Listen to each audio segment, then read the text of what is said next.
আজ করে নেবো অনুষ্ঠান বাড়ির মতন কাতলা মাছের কালিয়া। তার জন্য কিছু বেসিক মশলা আমি রেডি করে নিচ্ছি। তোমরা বুঝতেই পারছো কী কী মশলা দিলাম।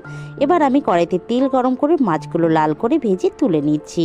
সেই তেলের মধ্যে আমি শুকনো লঙ্কা, তেজপাতা, সামান্য একটু জিরে, গোটা গরম মশলা ফোড়ন দিয়ে দিলাম। একটু নেড়ে ছেড়ে দিয়ে দেবো মিক্সিতে করে রাখা মশলাটা।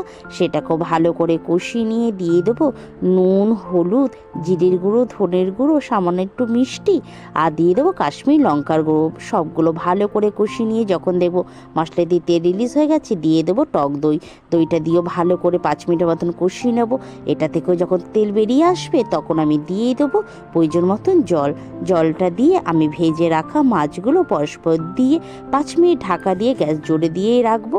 রেখে একটু ফুটিয়ে নেব। যখন দেখবো একটা গ্রেভি ভাব চলে এসেছে, খুলে দিয়ে আমি গরম মশলা আর দিয়ে দেবো কেশরি মেথি দিয়ে একটু নেড়ে ছেড়ে আমি পরিবেশন করে ফেলবো।